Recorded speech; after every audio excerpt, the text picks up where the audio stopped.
High guys, welcome back to my channel Hackinax. আজকে একটা নতুন ল্যাব সেট আপ আমি শেখাবো, যে ল্যাবটার নাম হচ্ছে ভিজুয়াল স্টুডিও কোড। যেই ল্যাবটার মধ্যে আমরা সমস্ত রকম প্রোগ্রামিং কিন্তু করতে পারবো, just like HTML, C programming, Python. তো আমরা কিভাবে কোনো ল্যাঙ্গুয়েজকে ওখানে সেট আপ করবো, সেই জিনিসটা আজকে আমরা শিখবো। তো ফার্স্ট অফ অল আমাদের ভিজুয়াল স্টুডিও কোড কিন্তু গুগল থেকে ডাউনলোড করে নিতে হবে। সেটার জন্য আমরা জাস্ট গুগলে গিয়ে ভিজুয়াল স্টুডিও কোড লিখলে কিন্তু আমাদের ডাউনলোড অপশন চলে আসবে। আমরা গুগলে যাব এবং আমরা যদি ভিজুয়াল স্টুডিও কোড বলে সার্চ করি, তাহলেই কিন্তু আমাদের প্রথম যে অপশানটি দেবে, এই অপশানটির উপর ক্লিক করার পরে কিন্তু আমাদের যে ডাউনলোড বাটন থাকবে, আমরা ডাউনলোড করলেই কিন্তু ডাউনলোড হয়ে যাবে এবং তারপর ইনস্টল করে নিতে হবে। তো আমার অলরেডি ইনস্টল করা আছে, তো সেই জন্য আমি এটাকে ওপেন করব এবং ওপেন করার সাথে সাথে এরকম একটা ইন্টারফেস কিন্তু আমাদের সামনে চলে আসবে। তো এই ইন্টারফেসটা থেকে ভয় পাওয়ার কিছু নেই। এই ইন্টারফেসটা থেকে আমরা দেখব যে কিভাবে কোনো ল্যাবকে বা কোনো ল্যাঙ্গুয়েজকে আমরা সেট আপ করবো।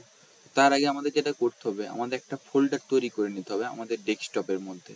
তোমরা ডেস্কটপের মধ্যে বা তোমরা অন্য কোনো পাথেও ক্রিয়েট করে রাখতে পারো। আমি ডেস্কটপের মধ্যে, অর্থাৎ আমার সি ড্রাইভের মধ্যে একটা ফোল্ডার তৈরি করে রাখছি।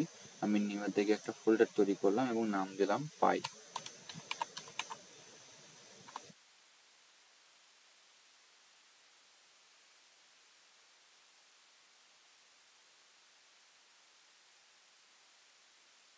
নাম দিলাম পাইথন।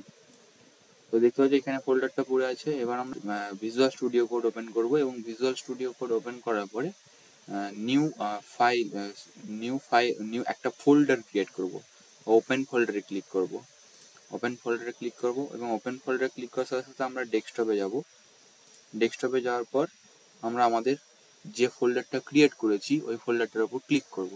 ক্লিক করার সাথে সাথে সিলেক্ট ফোল্ডারের উপর ক্লিক করব এবং একটা এরকম ইন্টারফেস কিন্তু আমাদের সামনে চলে আসবে এবং এটা আই ট্রাস্ট অথার্সের উপর ক্লিক করতে হবে।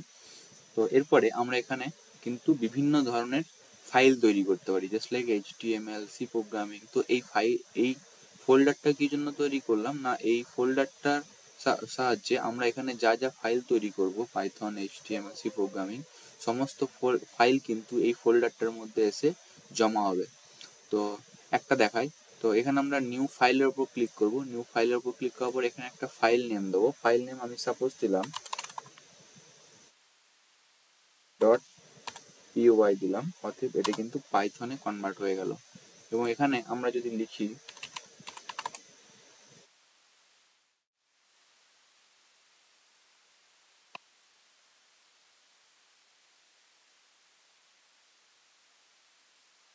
এবং এটা যদি আমরা রান করি,